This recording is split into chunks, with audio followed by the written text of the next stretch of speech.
Kapatid na Luz. Pinag-aaralan po natin yung mga aral ng bagong tipan. Nung nakaraan po, tungkol sa hanap buhay.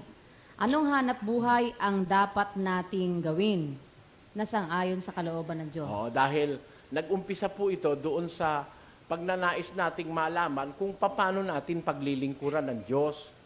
Saan tayong kautusan magbabatay. Kasi maraming kautusan na sinusunod ngayon ng mga tao. Ngayon, inilalarawan ko lang sa inyo, mga kapatid, ang tao talagang naghahanap eh. Ako man, nararamdaman ko kayo. Ba't kayo nandito? Siguro hindi dahil sa ano pa man, ano?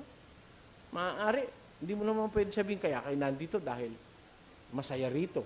So, lalo siguro hindi dahil sa pagkain, dahil may kakainin naman kayo sa inyo. Mamamasahi pa nga kayo pagpunta nyo rito eh. Hindi naman yun ang ipinunta nyo rito, alam ko eh. Nararamdaman ko ngayong panahong ito na marami pong tao ang naghahanap. Meron silang mga katanungan sa puso, mga hindi nila masabing mga daing, mga problema sa buhay. Nahanap nila ng kasagutan. At ang nagiging tugon ay ang kawalang hanggan. Yung paniniwalang may Diyos. Kaya lang, ang nakalulungkot na maisip, nagpapahirap ng aking kalooban sa araw at gabi. Maraming tao sa paghahanap nila, hindi nila nasumpungan ang katotohanan. Nadaya sila dahil hindi sila naging masyadong maingat sa kanilang paghahanap. Mayroong mga tao, they have fallen prey to the quackeries of our times. Nalamon sila ng mga kalukuhan sa ating panahon. Marami yung quack ngayon. Hindi lang quack doctors, quack prophets, quack ministers, quack religious groups. Lahat ng quack. Maraming nakakalat ngayon. Ngayon, kung hindi tayo magiging maingat, ngayon nga, mangyayari sa atin. Wala ho tayong kahihinat ng mabuti. Dahil, naawa ako eh. Pero pinapanood ko yung isang tao, tatadtarin yung, para maging dapat ka sa Diyos, tatadtarin yung ano mo. Ito. Kung Biblia pag-uusapan bawal man ng Diyos yung patadtad mo ito. Pakinggan nyo sa 19, sa aklat ng Levitico. Huwag ninyong kukudlitan ang inyong laman dahil sa namatay, ni huwag ninyong lilimbagan ang inyong laman ng anumang tanda. Ako ang Panginoon. Sabi ng Diyos, huwag niyong kukudlitan ang inyong laman. Niwag man ninyong, sabi niya, niwag man ninyong lilimbagan dahil sa namatay. Meron kasi mga tao, halimbawa, yung laman niya, isang party nun, parang nawala ng pakiramdam, kinukudlitan yun. At merong mga tao, may paniniwala sa mundo, kagaya ng Hinduism, naniniwala sila, pag may sakit ka, kuminsan kudlitan mo yung laman mo, paduguin mo ng paduguin, gamot daw yon. Paniniwala ng Hindu at Zen. Yan po. Sa Diyos, na nakakaalam ng konstitusyon ng ating katawan, ayaw man pakudlitan o kaya yun palimbagan, yung tato. Naku, ngayon usong-uso tato. Sa mga babae, dito pa nagpapalagay ng tato. Saka dito. Sa Biblia bawal yun. Tinan mo yung ano ang pangalan nun? Tadtad nga ba? Tadtad group dun sa Mindanao? Tatadtarin yung tinatadtad dito. Yung kanilang puno. Ako, kagabi nanonood ako. Ako mag-isa ko, nandun ako sa likod ng sasakyan. Yung mga kasama ko, hindi ko alam kung pinapanood din nila. Pero ako yung napapailing. Sabi ko, matindi. Kawaawa, maraing kababayan. Siguro, kung i-imaginein mo hanggang sa kabila ng ating bansa, doon sa iba pang panig ng mundo, lalo na hong magugulantang ka sa dain ng mga kulto, mga relihiyon, na talagang nahaligaw ng kanilang paniniwala. Yan po ang layo natin. At dito sa panahon ito, kaya po lang ako nagbabibigay ng ilang pananalitang ito para sa mga marami po tayong first-timers baka hindi nila alam masyado itong ating ginagawa. Kaya parang kung ako'y nag-i-introduce lang sa kanila kung anong ginagawa natin dito. Hindi tayo nagkukulto rito, Wala tayo ritong mga kulo-kulorum na mga kung ano-anong mga pinagagagawang. Meron tawag nila dun eh, yung meron silang binubuong mga sa relihiyon ngayon eh. Kaya nandun sila sa mga bundok minsan eh. Tayo hindi. This congregation is being preached, our faith is being preached on TV, in radio, nakikita po yan. At tayo po'y mayroong pahintulot ng pamahalaan ng bansang Pilipinas na mangaral saan man sulok ng arkipelago. At tayo po ay mayroong declaration of faith sa gobyerno, wala tayong itinatagong anuman sa gobyerno para magkaroon ng kontrol ang gobyerno sa atin kung sakalin tayo masumpungang manloloko ng ating kapwa-tao.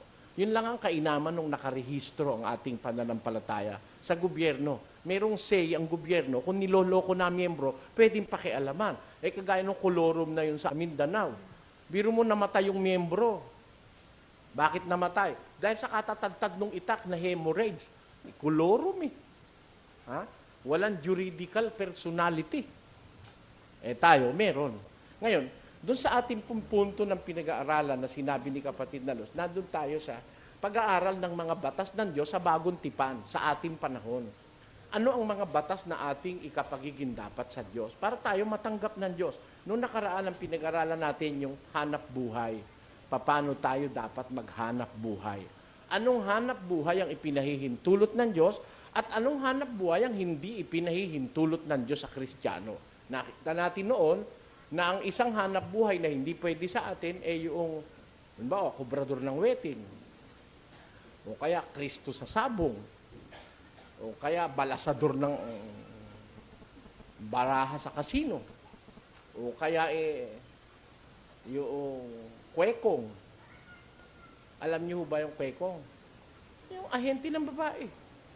Kwekong ang tawag doon. Hindi ho pwedeng hanap buhay din natin yung GRO na sinasabi sa mga club na guest relation officer. Mamayang konti entertainin mo yung guest, ayayin ka sa kwarto, pwede na. Bawal ho sa atin yon. Sa bagong tipan, ayaw ng Diyos na ang Kristiyano'y maging kasangkapan ng kalikuan sa kapwa. Sabi sa 13 ng Roma na gusto kong basahin uli natin ngayon, pakinggan niyo po ang nakasulat.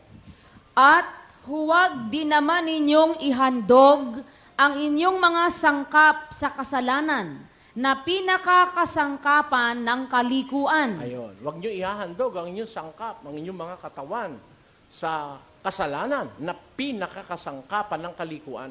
Kaya kahit kikita tayo ng pera, kung ang atin namang mga sangkap ng kataway mahahandog, mahahain sa hindi katwiran ng Diyos, ay masama po yun.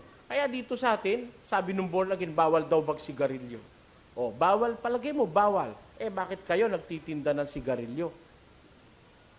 Pag bawal, wag mong ititinda. Sabi nyo, bawal maglasing. Ba't may pagawaan kayo ng alak? Kinukonsinti naman ng pastor. O, di ba? Tinatanggap naman yung abuloy. Biro mo, bawal lang magsugal. Tatanggap ka sa pagkor ng pera. Gagamitin mo sa pananampalataya. Mali. Bawal pala maglasing. Masama ang lasing. Oh, bakit ikaw nagtitinda ng alak? At lalo na, bakit pumayag kang yung miyembro mo, yung manufacturer ng pinakamaraming alak sa Pilipinas? Mga agwa di pataranta. Bakit iniwan ng pamilya? Nagbarkada, nagdrugs, nagulo. Diyan nagugulo mundo eh. Tingnan ninyo. Maghanap kayo sa Saudi Arabia ng isang pagawaan ng alak kung may makita kayo. Isa sa mga problema ng lipunan, nalutas nila. Alin yon? Yung walang manufacturer ng alak, walang disco house, walang bar. O di nabawasan ang sakit ng ulo ng mga tao? Diyan sana idudulot na yan. Tayo sabi natin, Christian country tayo. Pagkatapos, pumapayag tayo na ang miyembro ng isang relihiyon maging dealer ng alak na ikasasama ng kalagayan ng kapwa.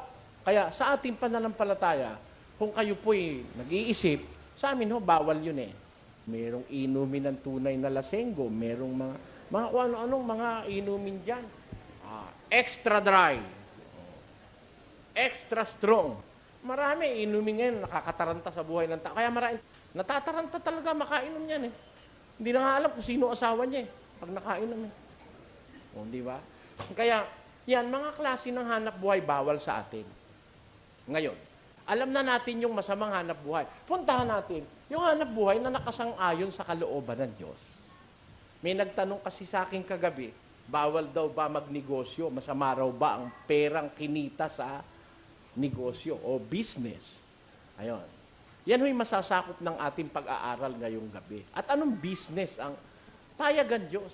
Hindi naman masama ang business eh, per se. Ang business ay isang uri ng hanap buhay. Isang uri ng profesyon. Pag ikaw ay businessman. Di ba? Ngayon, pero ang masama, anong klaseng business? Baka monkey business. Ano ba ika-business mo?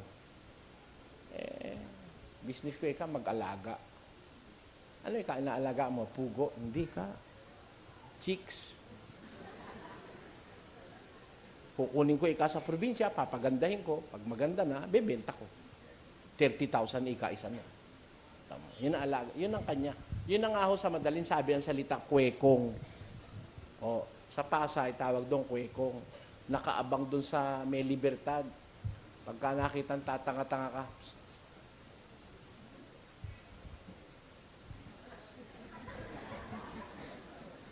Paglapit mo, gusto mo babae? Ha? Wala kang malay. Ano babae? Babae.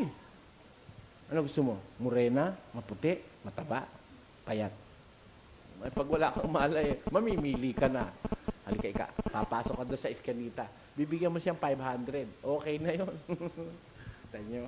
Pangyayari yon sa ating sosyedad. Ginagawa ng mga tao ngayon yun. And I have to be informed.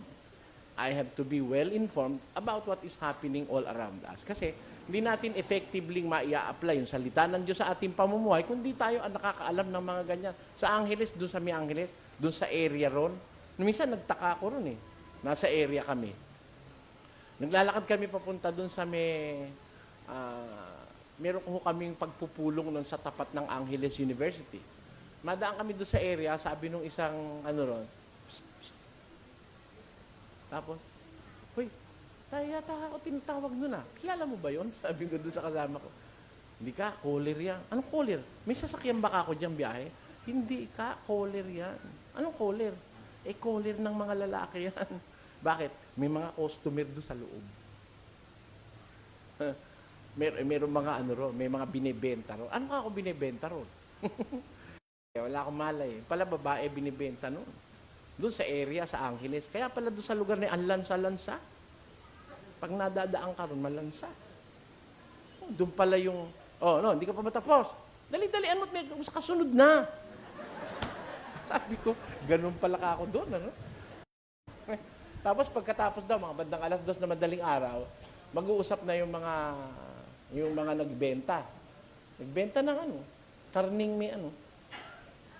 Tawag sa Kapampangan, pindang eh. Parang tosino. Nakailang ka ika? 6 lang.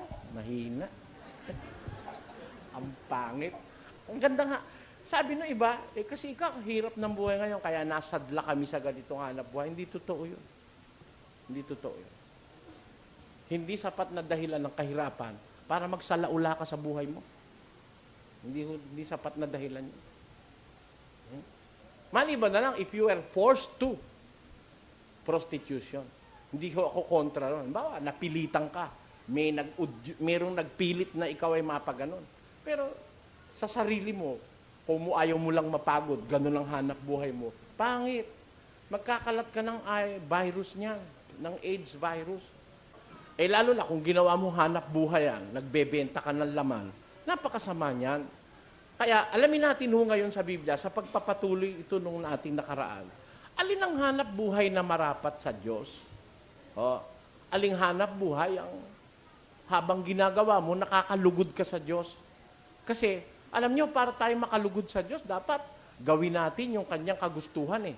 Yun bang kung tawagin sa Tagalog na marami, kalooban ng Diyos. Yun, para maintindihang mabuti, kagustuhan ng Diyos yun. Thy will be done on earth as it is in heaven. Sundin ang loob mo kung paano sa langit, gayon din sa lupa. Kung tayo maghahanap buhay, Anong klase ng hanap buhay ang minamarapat ng Diyos para sa atin? Oh. Naitanong na ba natin sa atin sarili, ito kaya hanap buhay ko, 5-6. Tama kaya ito? Lalapit yung tao, gipit na gipit. Mare, pagbigyan mo naman ako ngayon, gipit na gipit lang ako, Mare. Puputulan kami ng ilaw, wala akong kapera-pera. Payag ka ba, 10%? Dati 5 lang, Mare. Kung ayaw mo, iwan mo. Di ko naman pinipilit yung pera ko sa'yo eh. Basta kung gusto mo, Gis, take it or leave it. Mare, 2 linggo lang naman eh. Basta Gis. Naku po, yung 1,000 2 linggo lang eh. 10% ipapatubo. Di, magkano sa buwan yun? Di 20%. Magkano sa taon yun? 240%. Samantalang sa bangko, sa 6% lang isang taon sa savings deposit. Baka 5 lang eh. Oh, tingin mo, maraming matatakaw na gano'n. Yung bang hanap buhay na yun, tama. Masama ba namang magpatubo?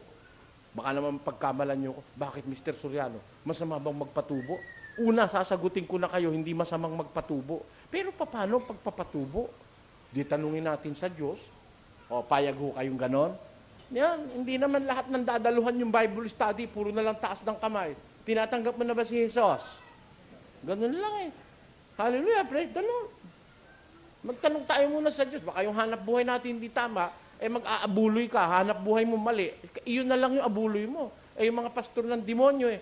Ano ba pakialam nila kung ano hanap buhay mo? Kahit na ikaw ay prostitute, basta pag kumita ka, magbigay ka na ikapo, ligtas ka. Yan. Ang kanilang paniniwala. Doon sa Biblia po, hindi ganon. Tignan ho natin sa Biblia. Alamin natin sa kasulatan. Tanungin natin ng Diyos sa Biblia. Alin yung mga hanap buhay na marapat sa kanyang paningin. Umpisahan na po natin. Unang-una, mayroon hong iba't ibang klase ng hanap buhay sa Biblia. Ang pinakamasama na magagawa ng tao ay mabuhay nang walang hanap buhay. Payag kayo. O baka hindi nyo ako nasasakyan agad.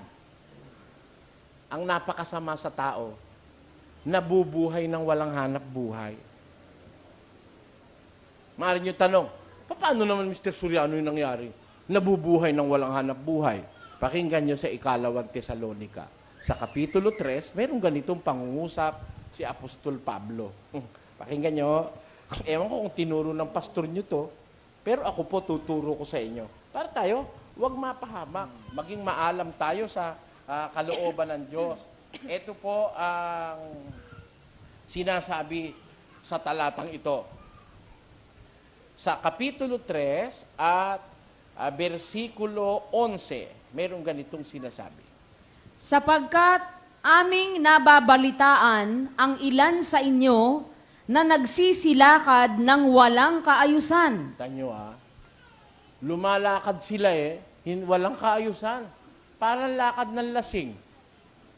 Pagmasdan nyo yung lasing kung maglakad, maayos ba?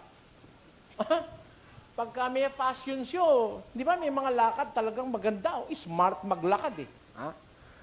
Pag nakakita ka ng lasing na nagkaka-ekis-ekis ang paa, hindi maganda maglakad. Tama? Sabi nung iba, ang pangit mo naman maglakad, lakad bakla. Talaga may lakad bakla, may embay ang balakang. Ang ganon. Minsan nga, mas maembay pa sa talagang babae, di ba, no? Ano ba tawag doon yung... Kumikending. Ha? Kumikending. Kumikending. Ayun. Ayan. May kanya-kanya lakad ng tao. Pero ito sinasabi ni Pablo, ibang klaseng lakad to. Tingnan nyo, nababalitaan namin, ang ilan sa inyo, nagsisilakad ng walang kaayusan. Biro mo, lumalakad ka, walang kaayusan ang lakad mo. Bakit walang kaayusan? Tuloy. Na hindi man lamang nagsisigawa. Tanyo, hindi gumagawa. No work.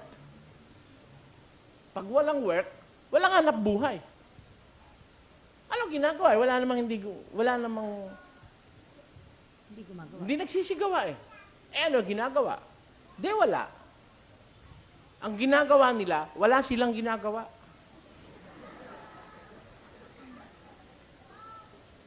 Di ba? They are doing nothing. Oh. Di ba? Sila'y lumalakad ng walang kaayusan at hindi man lamang nagsisigawa. Paano nabubuhay? Hindi naman pala gumagawa. No work. Tuloy natin ang basa. Kundi mga mapakialam sa mga bagay ng iba. Ayun. Meron tao nabubuhay sa pakikialam sa bagay ng iba. Yung hindi kanya, doon siya dumara. Doon siya nakakaraos. Nakakita na ho kayo ng malaking puno ng mangga na nakahapay? Siguro marami sa atin nakakita na. Nakakita na kayo ng dapo. Dapo. Doon sa malaking puno ng mangga. Nakakita na ho kayo ng kabuti. Yan ay mga parasite. Nabubuhay sa katas ng iba. Merong ganyan hong klase ng mga halaman. Yung dapo, nabubuhay siya sa sustansyang nasisip-sip niya mula sa katawan ng puno na kanyang dinapuan. Ang tawag po sa karaniwang pangungusap noon, orchids. Yang mga orchids, isang uri ng halamang dapo na nabubuhay doon sa katas at sustansya ng kanyang dinapuan, yung host tree. Doon siya nabubuhay. Gayon din naman yung kabuti. Nabubuhay siya doon sa katas ng iba. Ganon. Parang linta. Kakita na kay linta. Nakagat na ho ba kayo ng linta? Nakakadiri yun eh. Yun, naninipsip ng dugo ng may dugo. Kaya lang siya tataba pag nasipsip niya yung dugo ng may dugo. Maaaring dugo ng kalabaw, dugo ng baka, o dugo ng taon tatanga-tanga. Tumataba siya. Ano po ang ibig kong sabihin sa sinasabi kong ito? Merong ganitong pangyayaring nasaksihan ng mga apostol ng una sa kanilang pakikitungo sa maraming mga tao. Sabi nila, meron kaming nakitang mga tao, nababalitaan, na lumalakad sila walang kaayusan. At hindi man lang nagsisigawa, kundi mapakialam sa mga bagay ng iba. O ano ngayon ang sabi niya? Tuloy natin. Sa mga gayon nga ay aming iniuutos at ipinamamanhik sa Panginoong Hesukristo na sila'y magsigawang may katahimikan at magsikain ng kanilang sariling tinapay. Kita nyo, masama pala yung kakain ka, tinapay ng iba kakainin mo. Sabi ng Diyos, sa mga gayon ay aming iniuutos, sabi ng mga apostol galing sa Diyos yun, na sila'y magsigawang may katahimikan at magsikain sila ng kanilang sariling tinapay. Tanyo, dapat pala tayo, ang hanap buhay natin, yung makakakain tayo ng sarili nating tinapay. Hindi galing sa pinagpaguran ng iba. Mabuhay tayo na kumakain ng sarili nating tinapay. Masama yung nakikialam sa tinapay ng may tinapay. Kaya nga si San Pablo, meron siyang isang prinsipyo sa buhay. Hindi niya kinalimutan kailanman. Ang sabi ni Pablo, hindi ako kumain ng tinapay ng sino man na walang bayad. Ayun, ang sabi ni San Pablo. Ayaw niya na yung tinapay ng may tinapay ay kanyang kunin. At doon siya mabusog at doon siya mabuhay sa tinapay ng may tinapay. Ayan. Kaya ang sabi ni San Pablo, doon sa mga yung ayaw magsigawa, tandaan nyo, ayaw magsigawa. Iba naman yung hindi makagawa eh. Meron hindi makagawa. Meron ayaw lang gumawa. Pwedeng makagawa. Malaki katawan, wala naman sakit. Pwedeng gumawa, pero ayaw magsigawa. Nakikialam sa tinapay ng iba, sa bagay ng iba. Sa mga gayon, uutos namin ikang gumawang may katahimikan at magsikain ang kanilang sariling tinapay. Gaano ba kasama yung kanilang ginagawa na yon? Tingnan ninyo, tuloy natin ang pagbabasa. At kung ang sino may hindi tumalima sa aming salita, sa pamamagitan ng sulat na ito, Ay, inyong tandaan ang taong yaon upang huwag kayong makisama sa kanya nang siya'y mahiya. tanyo, ayaw ng Diyos makisama ka man lang sa ganong klase ng mga tao na nakakaraos sa pakikialam ng tinapay ng iba. pakikialam sa bagay ng iba. Pag nakisama ka ron, mahawa ka ng lakad niya eh. Aasa ka na rin ng aasa sa kapwa mo tao. Hindi ka na magpapagod. Hindi ka na nga magbabanat ng buto. Marami ho sa mga tao ngayon ang gusto. Huwag magbanat ng buto. Gusto ang trabaho. Magaang na trabaho. Tawag ho nila ron, white-collar jobs. Ayaw nila ng blue-collar jobs. Yung bang trabahong papawisan ka. Yung trabahong marurumihan ka. Ayaw nila nun. Gusto nila naka-aircon, naka-opisina. Yan ang gusto ng maraming tao. Pati nga yung walang pinag-aralan, gusto. White-collar job din eh. Kuminsan, high school lang ang natapos eh. Ayaw pumasok ng janitor, kakahiya naman ika. Ayaw ng messenger, kakahiya. Gusto niya raw manager, high school lang naman siya. Kaya, merong ganun mga tao. Kaya hindi na sila maghahanap buhay. Aasa na sila dun sa pinaghanap buhayan ng iba. Mangungutang sila kuminsan na hindi na nila babayaran. Minsan hindi na sila mangungutang, manghingi na lang sila, kapalan na lang ng pagmumuka. Minsan naman, magnanakaw na lang sila. Minsan, hindi sila basta magnanakaw, mag-hold up na lang sila on broad daylight. Di ba? Yan nakakaraos yung iba. Yun ang pinakamasamang magagawa natin sa ating sarili. Na mabuhay tayo ng walang hanap buhay. Napakasama nun para sa Diyos. Biro mo sabi ng Diyos, huwag kayo makikisama sa kanila para sila mahiya. O hindi yung pala parang may ketong na ayaw ng Diyos na makisama ka at baka siya mahawa ka pa sa Kanya. Masama ho sa Diyos yung gano'n na ayaw maghanap buhay, ayaw gumawa. Hindi ko sinasabing masama sa Diyos yung walang hanap buhay. Ang sinasabi ko, yung ayaw maghanap buhay. Yes, pakinggan yung sinasabi. Sapagkat noon pa mang kami ay kasama ninyo, ay aming iniutos ito sa inyo. Alin yun? Kung ang sino man ay ayaw gumawa, ay huwag dinamang kumain. Wala palang karapatang kumain yung ayaw magtrabaho. Sino ho sa inyo ayaw gumawa? Tandaan nyo, hindi ako nang aatake, hindi ako nang hihiya. Pero ang ibig ko sabihin ganito, yung sabi ng Biblia, ang ayaw gumawa, iba ho yung ayaw gumawa kaysa sa hindi makagawa. Halimbawa, matanda ka na, may rayuma ka na. Tatay mo halimbawa, may rayuma na, magana tuhod. Hindi na rin makahawak ng martilyo at magana rin yung mga, hindi na makahawak.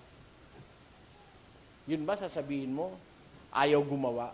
Maaari, kaya lang hindi siya makagawa dahil meron siyang nararamdaman. Iba yung ayaw gumawa kaysa sa hindi makagawa. Sana po magkaintindihan tayo. Ang sinasabi sa Bibliang, huwag kumain, walang karapatang kumain, yung ayaw gumawa, huwag kumain. Tamo, ang Diyos mapagmahal talaga. Sabi mo, ang lupit naman ng Diyos kung ayaw gumawa, huwag kumain. Oo, may lakas ka, halimbawa, wala kang sakit, ayaw mong gumawa, huwag kang kumain. Pabor sa'yo. Dahil kung makakagawa ka, malakas ka, wala kang sakit, kain ka ng kain, ayaw kang gumawa, dadating ang araw, hindi ka na nga makakagawa. Maninigas ka na. Maaalta presyon ka, mapaparalitiko ka. Dahil lamon ka ng lamon, hindi nalalabas yung pawis mo, hindi nagagamit yung enerhiya mo, magkakaroon ng clog ang mga ugat mo sa tinatawag na kolesterol. Yung bad cholesterol. Hindi ka gumagawa, lagi ka na lang nakahiga, papalaki ka ng tiyan, ay magkakaroon ka ng maraming sakit niyan. Kaya, para pagmamahal sa'yo ng Diyos, kung ayaw mong gumawa, makakagawa ka naman, huwag kang kumain. Sino ho sa inyo ang ay gumawa? Sabi ng Diyos, huwag kang kumain. Gusto mo kumain? Gumawa ka. Ang nagbibigay sa'yo ng karapatang kumain, alin? Pakinggan nyo sa Henesis, merong ganitong pangungusap ang Diyos sa banal na kasulatan. Basa tayo. Sa pawis ng iyong mukha ay kakain ka ng tinapay, hanggang sa ikaw ay mauwi sa lupa, sapagkat diyan ka kinuha, sapagkat ikaw ay alabok, at sa alabok ka uuwi. Ano ang magandang formula ng Diyos sa buhay? Sa pawis ng mukha mo, manggagaling ang iyong kakanin. Therefore, hindi masamang kumain, pero kailangan pagpawisan. kailangan pagpaguran ng kakainin. Kasi kung kain ka ng kain, hindi ka naman napapagod, mapapasama rin ang katawan mo. Maraming mga sakit na dadapo sa'yo. Biro mo, kain ka lang ng kain. Pero alam mo, kahit kumain ka ng kumain, kung trabaho ka naman ng trabaho, may karapatan ka, di ka magkakasakit. Tingnan ninyo yung labandera. Labandera ko, tunay ka kung umibig, ang batsyat palo-palo, ang siyang laging kapiling. Tapos mamaya konti, meron pang bahagi ng kanta, lumalakas ang katawan sa paghanap ng pera. O, tanyo, di ba? Eh, biro mo, wala namang katigil ng kakukusot yun. Tapos palo-palo. Ha? Ngayon, bababad mo na lang, hindi na problema. Eh, nung araw, magkukula ka pa. Tapos, mag-a-army roll ka pa yung araw. Nako, alam niyo, mamalansya nung araw, malaking trabaho yon. Yung araw, yung mga pantalong ko nung ako'y nag-aaral sa high school, yung kulay puti, na diilo. Nako, yun ho, yung pagka nalaban mo na yon, yun ikukula mo, mga ilan laba yon. Pagkatapos pag nalaban ay tutubog mo sa almirol, ha? Tapos paplansyahin mo na yung halos makakahiwa yung piston. Mahirap ang labandera, kala nyo, ganon. Kumain man ang kumain yun, hindi maaalta presyon yun. Kasi talagang pinapawisan yung mga trabahador, naghahalo na simyento, naghuhukay sa kalye, kumain man yun, may karapatang kumain yun Ha? Pinagpawisan nila yung kanilang kinakain. At pag ang pag-uusap health o kalusugan, makikita mo, mas lalo kang malusog habang ikaw pagod. Alam niyo yung hindi malusog, yung kagaya ko. Ang pagod na pagod sa akin, ito. Yun ho, pagod na pagod. Kuminsan, hindi ka na makatulog dahil sabi nung apo ko, kung ba't ba ganun? Yung apo ko 7 taon. Tinuruan kami ni ma'am ng kanta. Paa, tuhod, balikat ulo. Paa, tuhod, balikat ulo. Paa, tuhod, balikat ulo. La la la la la la la la. Di, tapos na kami ko. Nasa bahay na ako. Kumakain ako, sinusubuan ako ni Nanang. Sabi nung isip ko, paa, tuhod, balikat ulo. At ayaw tumigil nung isip ko, kumakanta pa rin. Sabi ko, nararanasan na rin pala nung apo ko yun. Ako ganun din. Gusto ko lang matulog. I want to rest. Pero, may pagkakataong may umuukil-kil sa isip mo, ayaw siyang magpahinga. Naranasan niyo na ho yun. Kaya kung minsan, ang end nun, mental fatigue. Galing lang ho ako sa doktor ngayon. Meron ako ritong, tawag doon, yung gastritis. Masyado ka kasi maraming iniisip. Brother, sabi ni Dr. Ching, tin mo kayang katawan mo, pinapabayaan mo. May manas ho ako sa paa hanggang binti Magpahinga ka, umuwi ka na ngayon, matulog ka maaga, bibigyan ka ng pampatulog. Paano kung matutulog ako? Di yung nag-aantay na tao sa akin. Sabi ko na sa'yo hindi mauubos ang taong naghihintay sa'yo, pero ikaw mauubos ka na, sabi niya. Pinipilit ako magpahinga na maaga.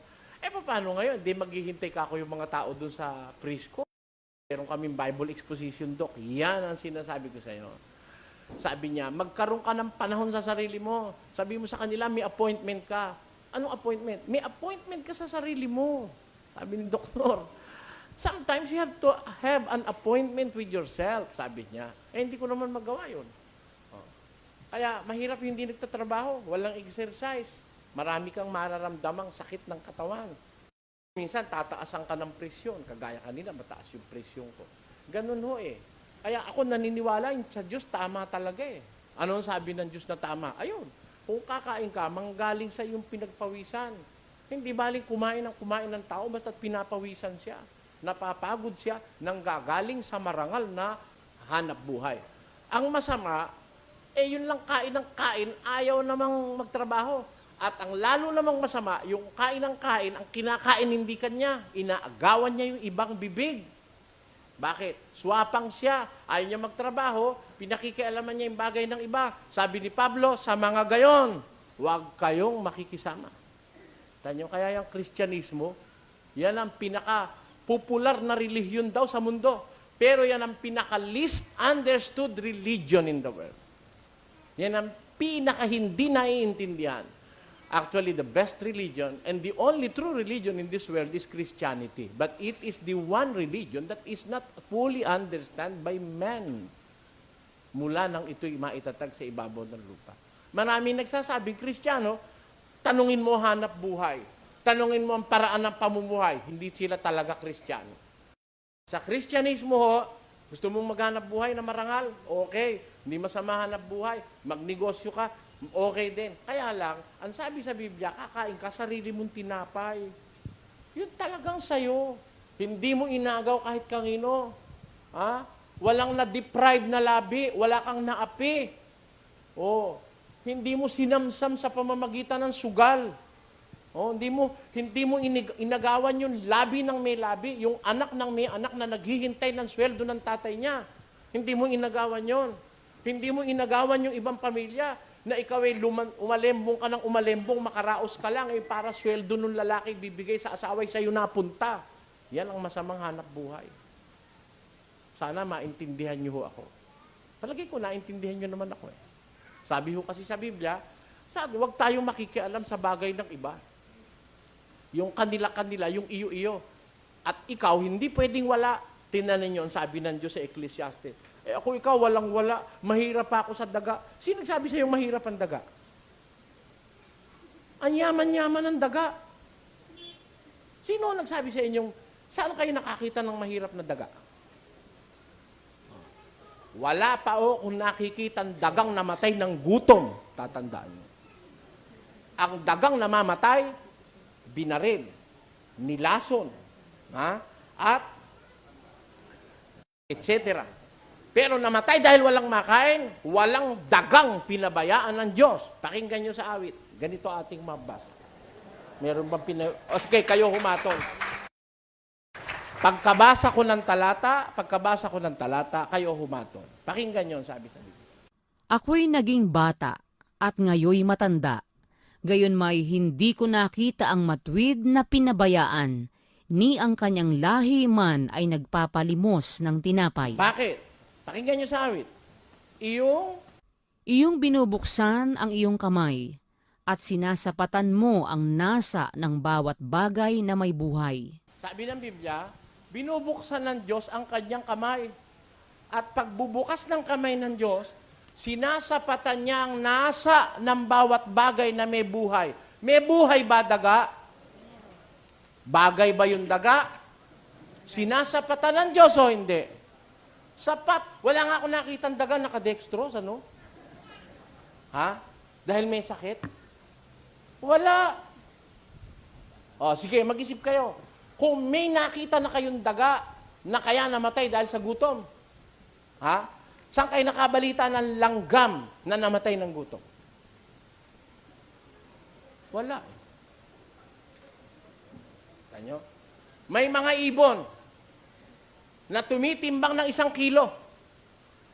Alam niyo yon? Pagdating ng panahon, wala na silang makain, magmamigrate sila. Ano ho? Yung timbang nilang 1 kilo, kuminsan nagiging 1/2 kilo or 1/4 of a kilo. Payat na payat sila. Magmamigrate sila kasi magyeyelo na ron, wala sila makakain. Magmamigrate sila. Ha? Alin ang mas masarap lumipad? Kung ikaw ang ibon, payat ka o mataba? Kaya bago sila mag-migrate, payat na muna sila ng konti. At yung natitira pa nilang lakas, gagamitin nila sa pagkumpay. Magmamigrate sila. Ayun.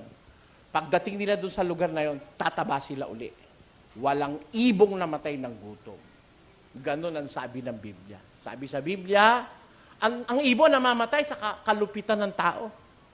Ha? Sa kaganiran ng tao. Pero sabi sa Biblia, pag binuksan ng Diyos ang kanyang palad, sinasapatan niya ang pangangailangan, ang nasa ng bawat bagay na may buhay. Kaya dagaman, hindi mahirap eh. Bakit ikaw sinasabi mong mahirap ka pa sa daga? Walang mahirap na sa dagang masasabi tayo, walang mahirap na daga. Kaya ka naghihirap, hindi mo alam ang gagawin mo kasi paturo tayo sa Diyos. Ano ang gagawin natin? Para wag tayong maghirap na kagaya ng sinasabi, mahirap ka pa sa daga. Ako nga, wala akong alam na dagang mahirap eh. Ang mga daga, alam nyo kung saan nakatira? Sa palengke. Mahirap ba sa palengke? Nandun lahat ng pagkain, ano? Tanong mo kay Marimar. Ha? Saan nakatira ang daga? Sa malalaking bahay. Sa malalaking restaurant, doon nagpupunta yung magawa ng lunggaron. Kaya makikita mong daga, minsan, taban-taba eh. Minsan nga, wala nang balahibo eh. Siguro masyadong maraming nakaing kemikal na wala nang balahibo. Maraming nagkalat na kemikal ngayon. Pero buhay. Nakakaraos yung daga. Mahirap ba yung daga? Hindi mahirap yung daga. Eh kung yung butiki, hindi naghihirap yan eh. Nasa bahay ng hari. Pakinggan nyo sa isang talata. Basahin natin. May 4 na bagay na maliit sa lupa. Maliit lang ha. Hamak, list. Walang kwenta para sa paningin ng tao. Ano sabi ng Biblia? Ngunit lubhang mga pantas. Pantas sila. Bakit? Sino-sino yon? Ang mga langgam ay bayang hindi matibay, gayon may nag-iimbak ng kanilang pagkain sa tag-init. Kaya walang langgam na mamatay ng gutom eh. Kasi nag-iimbak sila ng pagkain sa tag-init. Amoy langgam, walang tigil ng hanap ng pagkain. Pag umulan, meron ka ba makita langgam nakakalat-kalat dyan? Nakakita na kayo pag umuulat baha, kalat-kalat ang langgam? Hindi. Habang walang baha, nag-iipon na yun. Para pag baha, meron na silang pagkain doon. Ganyan ang maliit na langgam. Ano pa? Duloy. Ang mga kuneho ay hayop na mahina. Gayon may nagsisigawa sila ng kanilang mga bahay sa malalaking bato. Inyo, mga kuneho, mahinang hayop yan.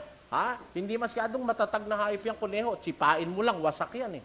Pero ang kanilang bahay nasa mga malalaking bato. Ano pa? Ang mga balang ay walang hari. Gayon may lumalabas silang lahat na pulupulutong. Paglabas ng balang, milyon. Ubos ang tubo sa Pampanga. Walang hari yan. Maliliit yan, pero napakalaki lang nagagawa niyan. Mga pantas yan. Ano pa? Ang butiki ay tumatanga ng kanyang mga kamay. Gayon may nasa mga bahay ng mga hari siya. Nasa mga bahay siya ng hari. Pati haring si Solomon, siya nagsabi niyan eh.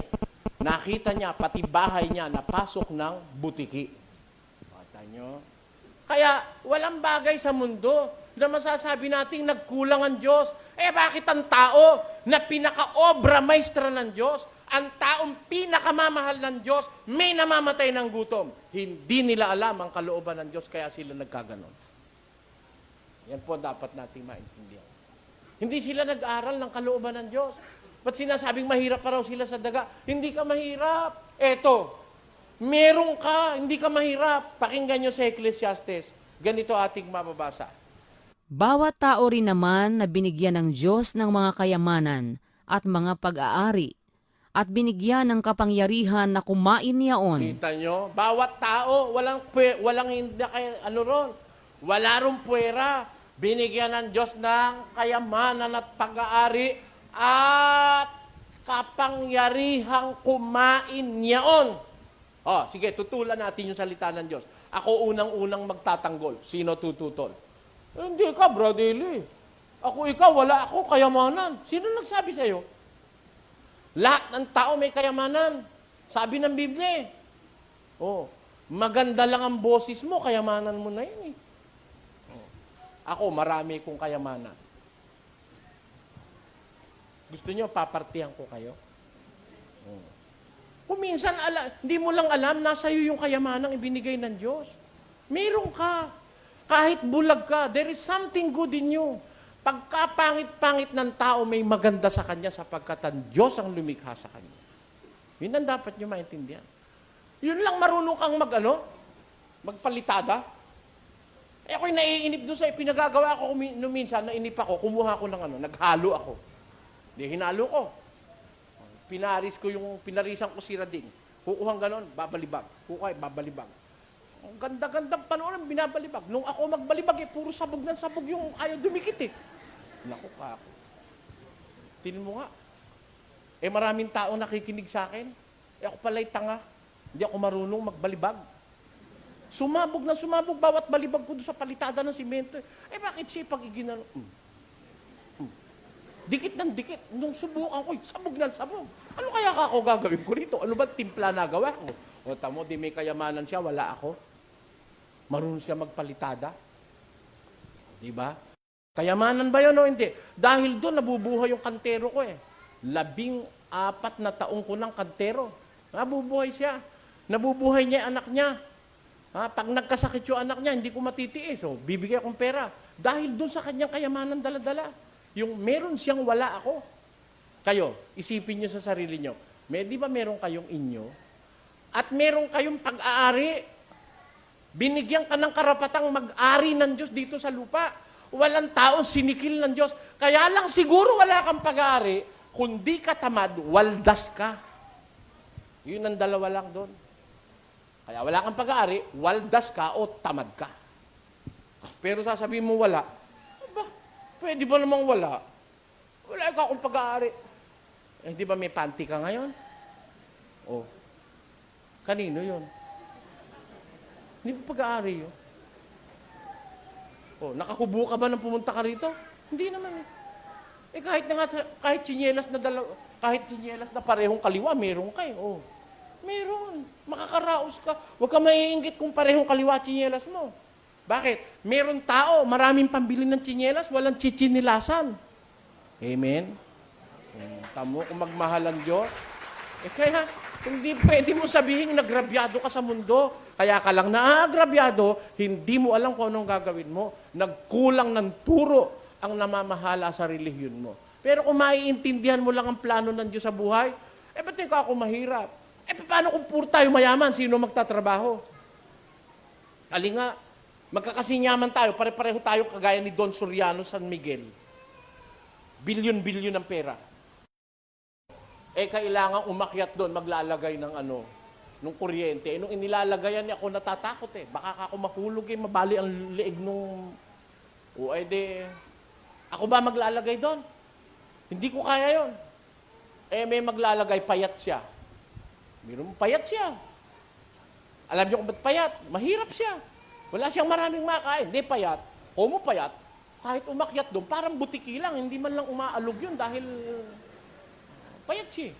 Dahil sa kapayatan niya na yun, kumikita siya. Ngayon, halimbawa, si Don Soriano, papanikin mo ron. Hindi ho akong Don Soriano, yung lolo ko, yung may-ari ng San Miguel Brewery. Papanikin mo nga kung pumanik yun? Sige, uupahan kita, 5,000. Ano 5,000? Ani ko 5,000 mo, marami rin ako niyan. Nagbara yung kasilyas mo, tatawag ka ng tubero. Sana. May bara yung kasilyas ko eh. Tatawag ka tubero. Puro mayaman ng tao. Sino magpipresent ng tubero sa'yo? Hali nga, ba't ako magkakalkal ng tae mo? Pareho lang naman tayo may milyon-milyon. Bakit ko kinakalkal ang tae ng may tae kung tubero ko? Dahil may pera ka, ako wala. Para mapunta sa akin yung pera mo na kailangan ko, kailangan akong magtrabaho. Kaya laglagay ang Diyos ng mahirap. Dahil kung puro tayo mayaman, walang magtatrabaho. Naintindihan nyo ba yun? Akala nung iba, pag mahirap siya, agrabyado na siya. No, hindi. Maraming bentahe pagiging mahirap. Mahirap ka, hindi mo kailangan ng security guard. Tama? Matulog ka sa tabi ng... Yung mahihirap doon sa Muñoz, punta kayo sa Muñoz maya, pagkatapos natin dito, maglakad kayo hanggang Muñoz. Sa tapat nung donut, may matutulog ng mga bata ron. Kikidnapin ba yun? Kikidnapin yun? Palagay nyo, iinteresin yun? Walang habong yun. Nauulanan yun pag umulan. Nalilipasan ng gutom yun. Pero mahal ng Diyos ang mga batang yon. Bakit? Natutulog yon ng walang security guard pero hindi naaano. Yung anak ng mayamang nandun sa mansyon, may security guard na inaabangan sa eskwela. Alin ang mas mabuti? Mas mabuti na yun. Meron ka ng poultry. Hindi ka naman makakain ng manok. Alin ang gusto mo? Mahirap ka, wala kang manok kahit ano. Pero pag may manok naman, mauubos mo isang buo. Pati balat. Balat. Alam nyo kasi, yung mga may alta presyon, may mga sakit sa puso, bawal kumain ng balat ng manok. Kung alin pa yung pinakamasarap sa manok, yung paaalisin. Mas gusto ko na, wala akong poultry. Pero pag may manok naman, makakain ko pati balat. Pagka sinisipag-sipak, pati yung buto, ngunguyain ko pa. Walang bawal. Mahirap ka eh. Mayaman. May poultry, hindi makakain ng manok. May piggery, hindi makakain ng baboy. May ice cream factory, hindi makakain ng ice cream. Bakit? May diabetes.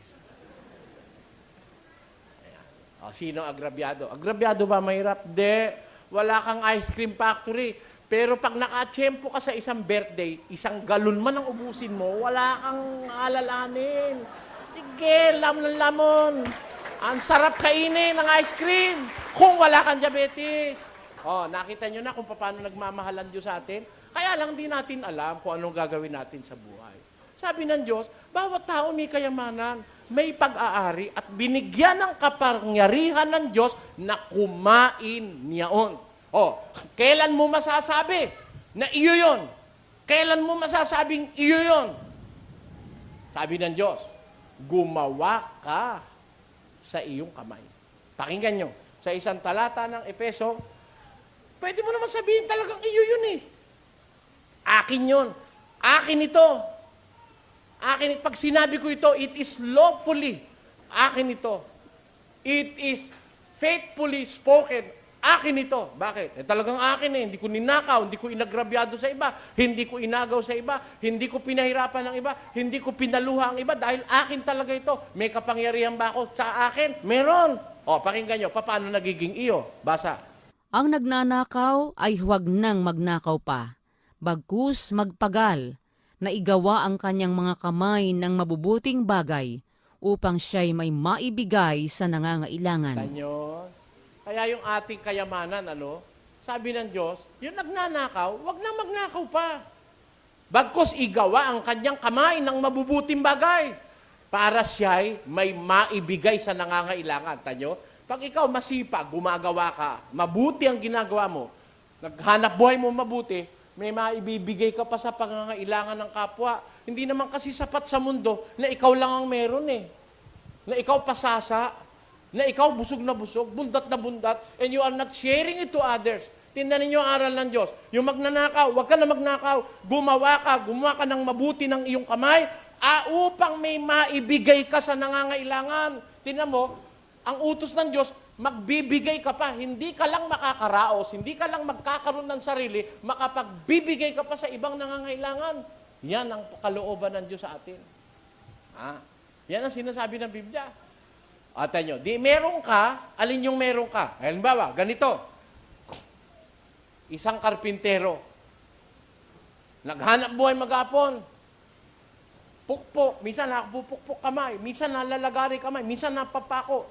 Sige, tuloy, hanap buhay, nakatapos. 1 buwan, sinwelduhan. Hawak mo ang sweldo, kanino yon? Iyo yun. Yung iyo yun. Miski Diyos, hindi aangkinin nyo ng Diyos. Iyo yun. Naghanap buhay ka eh. Pero, paano mo naging iyo? Hindi mo kinuha sa masamang paraan. Pwede kang gusto nyo brilyante? Kahit mahirap, magkakaroon ka. Magtrabaho ka. Mag-ipon ka. Pag nakaipon ka, halimbawa, nakaipon ka na ng 5,000, may brilyante ka na. Maliit nga lang. Gusto mo mas malaki, mag-ipon ka pa. Dagdagan mo 100,000. Meron ka ng 1K. Gusto mo 3K, mag-ipon ka pa. Dagdagan mo pa ulit 200,000. 3K na yung brilyante mo. Magtrabaho ka pa. Gusto mo 5K? Sige, magtrabaho ka pa. Dagdagan mo pa uli na 150,000, may 5K ka na. Ano ang gusto mo na wala sa'yo? Lahat ng magugustuhan mo sa mundo, mapapa sa iyo kung marunong kang kumuha sa paraan ng Diyos. Bawat tao may parting ginto. Bawat tao may parting mansanas, ubas. Bawat tao may parting kanin, ulam, manok. Mahirap may makakatikim ng manok kung siya'y gagawa na may katahimikan at hindi niya pakikialaman ng tinapay ng iba. Yung isang mabuting paraan ng paghahanap buhay, yung gumawa kang may katahimikan, igawa mo ang kamay mo ng mabuting bagay. Gagawa ka. Kang papagod sa paggawa. Huwag kayo hinto. Habang makagawa ka ng gawa. Maganda yon. Alam nyo, habang napapagod ka, lalo kang sumisigla. Alam nyo, sabi, mag-exercise tayo tuwing umaga. Tuwing umaga. Ano exercise? Kailangan mo pa ba yan? Hindi. Basta pagod ka sa maghapot pagtatrabaho, exercise na nga yun eh. Biro mo exercise yun. Biro mo malaking poste, pakikinisin mo sa pamamagitan ng katam. Kailangan exercise tuwing umaga. Exercise na nga yun eh. Tulo pawis. Huwag ka maingay. Sabi, gumawa kang may katahimikan. Pag madaldal ka, makakaaway mo na sa opisina mo. Makakaaway mo ibang tao. Gumawa kang may katahimikan. Mas magandang gumagawa ng tahimik. Amen? Wala kang kaaway, walang maiinggit sa'yo. Bira. Pinapawisan o hindi? Papawisan. Okay. Pagkain mo, marapat sa'yo. Lalo na pagkakakainin mo na eh. Pumikit ka sandali. Panginoon, salamat po sa biyayang ipinagkaloob mo sa amin. Sana po, Ama, bindisyonan mo ang biyayang ito, makapagdulot ng kasiglahan sa aming katawan. O, kahit tuyo yun, hindi ka mapapaano. Kahit sabihin pang hindi masustansya, basta't binindisyonan ng Diyos, bahala ng Diyos sa'yo. Hindi laging ang sustansya ang bumubuhay sa tao. Sabi sa Biblia, hindi sa tinapay lamang mabubuhay ang tao, kundi sa bawat salitang lumalabas sa bibig ng Diyos. Kung meron kang pananalig sa Diyos, kahit mahirap ka lang, makakaraos ka ng matiwasay, walang security guard, ang bahay mo, anong kanda-kandado, biyaan mo siyang bukas. Oh, sarap. Panoorin niyo mahirap na tulog. Kaya ako, pag ako hindi makatulog sa gabi, lilipat-lipat ako doon sa mga, lalabas ako doon sa aking tinitirhan. Makita ko yung mga katulong ko sa araw-araw, mga pagod sila, naghihilik doon. Minsan maraing lamok. Tulog pa rin. Anong lamok-lamok? Bayaan mo siya, magsawa ka rin.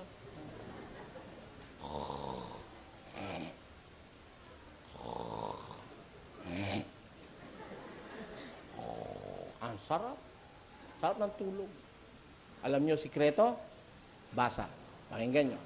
Sa Ecclesiastes. Ang tulog ng manggagawang tao ay mahimbing, maging siya'y kumain ng kaunti o marami. Pagka ang tao manggagawa, Ha?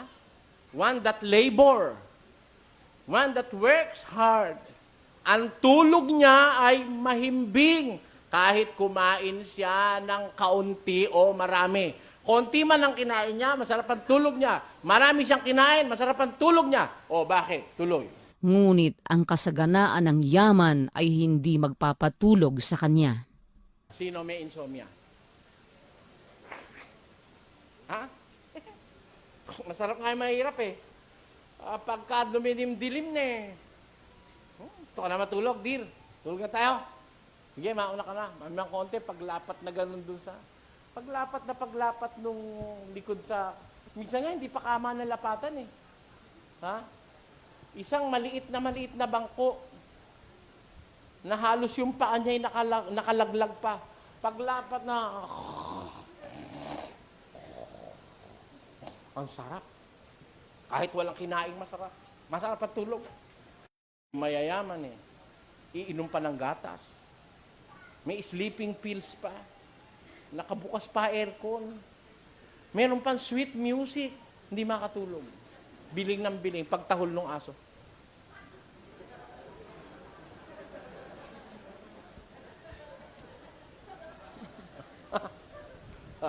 Kanyo. Yan ang sikreto ng buhay. Ang sikreto ng mainam na buhay nasa Diyos. Walang nakakaalam nung kundi ang Diyos. Siya gumawa sa atin eh. Matuto ka lang makontento. Mahirap ka. Learn to be content of what you are and you will be contented. Di ba? Makontento ka lang kung ano ka.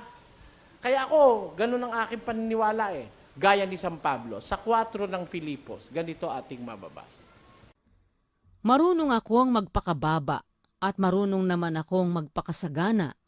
Sa bawat bagay at sa lahat ng bagay ay natutuhan ko ang lihim, maging sa kabusugan at maging sa kagutuman, at maging sa kasaganaan at maging sa kasalatan. Ayon. Marunong akong sagana. Marunong din naman ako mahirap. Marunong akong masalat. Marunong naman akong marami. O, tayo, kontento siya. O, pagka-kontento ka, may problema ka ba? Wala. Kano kita mo, Ika? 20 lang na. 20. 200 lang eh. O, kasya na yan. Pwede na yan. Bumili ka na lang Ika ng bukas ng galunggong. Magsaka-saka, mag-isang tayo munggo. Tama na yan. 13 anak eh. Paano pagkakasahin yung 200? Kundi nga magmumunggo ka o kaya tulya. Oo, okay na yun. Kakaraos na yun. Kaysa bibili ka nga ng karne, uutangin mo naman. Pagkatapos, pagkaraan ng 1 buwan, tatapatan ka ni Aling Kuala. Hoy, mga balasubas, tain na yung inutang nyo hanggang hindi pa binabayaran. Magsilabas nga kayo dyan! Ano gusto mo? Basa. Pakinggan nyo sa kawikaan. Maigi ang isang tuyong subo at may katahimikan. Maiga yung isang tuyong subo. Walang sabaw, walang gravy, walang sauce. Tuyo lang. Yung subo mo, tuyo. Walang padulas. Tubig lang. Yung iba wala bang maiinom dyan? Binigyan ng tubig. Wala bang may kulay? Kailangan parang may kulay. Kaya mo na lang, tubig na lang. Wala yelo. Sa gripo, pwede makakaraos ka rin. Yung inom ng malamig, namamalat pa yun Madalas masipon yun. Kaya mo na siya. Kontento ka lang. At pagkatapos, pagkakain mo, bago ka matulog, bago mo kainin, pinasalamatan mo, bago ka matulog, lumuhod ka. Doon sa content, doon sa konting kinita mo, nakaraos ka. Diyos, salamat po. Nakaraos kami sa maghapong ito. Maraming salamat sa iyong mga biyaya. Pag nakita ng Diyos, kahit konti, marunong ka magpasalamat, dadagdagan bukas yan, kala mo. Tama o hindi?